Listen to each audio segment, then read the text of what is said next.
Hi, I'm Martin van Oostrom. I'm working as a company secretary to the AIDS Fonds SOAIDS Nederland in Amsterdam. I'm also your treasurer for this congress and treasurer of the HIV Conference Support Foundation. I welcome you in Amsterdam. We are now in the middle of the former 16th century harbor area, this is the port of Amsterdam. Behind me you see the house of the Voorsluis family. For generations this family provided general practice to seamen. In 1990, Mr. and Mrs. Voorsluis were honored with 3 facing breaks. The left one refers to the first part of the family name Voor and says prevention. The right one refers to the last part of the family name and says sluis, which is a locker in the water and refers to cure. The middle one is an anagram and refers to the communities they see. It says I see sick seamen. Seamen and militaries were associated with varying sex practices and as a result of unprotected sex with STIs. That's the connection with this area. We gave a greater role for communities in this STI HIV World Congress. It is important to have them involved in the fight against STIs and HIV.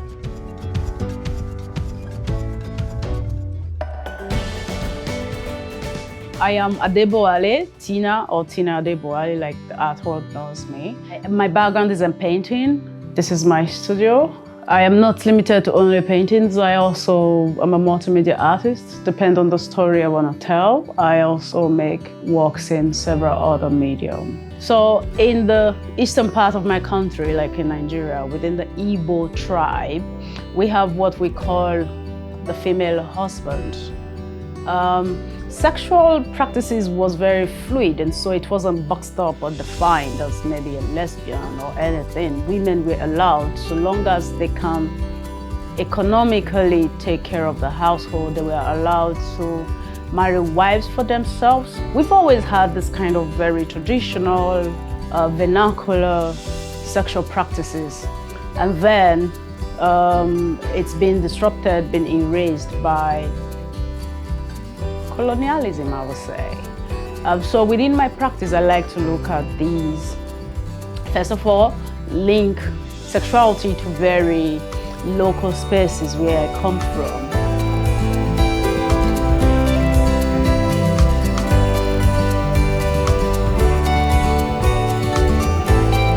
I'm standing in the exhibition space of the Civica Zuidoost. When I was in my younger days of practice, I was focusing on stories around women because I grew up around lots of women and I wanted to put the stories into my practice. But within the last 8 years, I felt the need that queer stories were not amplified as a Nigerian. So I think secrecy sort of creates so much darkness around safety and education.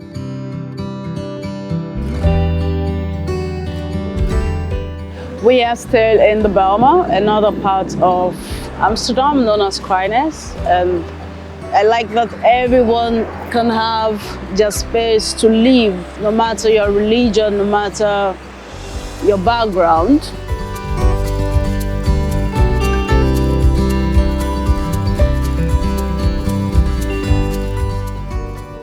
My name is Henry de Vries and I'm a dermatologist and I work here in the beautiful city of Amsterdam. I have 2 jobs. One is at the Amsterdam University Medical Center. I work there at the Department of Dermatology. And my other job is at the Sexual Health Center of the Public Health Service of Amsterdam.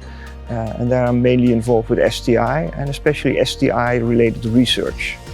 We're here in the heart of Amsterdam.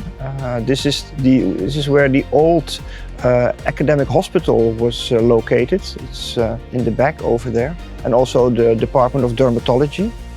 And this is also the start of the red light district. If you go that way, you will end up in the red light district. And after that, there's the old harbor, where sailors used to arrive. And it was a short walk towards the red light district. This pretty old building, built in the 19th century. You see in the epitaph on top, you see 1875, the year it was built. This used to be the first STI outpatient clinic here in Amsterdam. There was one of the first dermatologists, that was Mr. Jean Fleury van IJsselstein. He had his first STI clinic located here.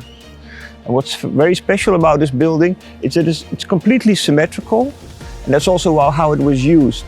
You had two entrances. You see one over here, where 235 is stated, and at the other side you have an exact same copy. And one door was used for female patients and the other door was for male patients. So there was a complete separation within the building, also as far as treatment, and the men and the women couldn't see one another. In Amsterdam, everyone knew if you were spotted here, you had an STI. And of course, STIs it's from all ages. It was a stigmatizing disease. So if someone was walking under the clock, you knew he came here for treatment for STI. My expectations for the STI and HIV World Conference this year, we had completely different expectations. When we got the bid 4 years back, in Rio, where the conference was at that moment, we had plans to show all the delegates our favorite spots here in Amsterdam, because Amsterdam has so much to offer.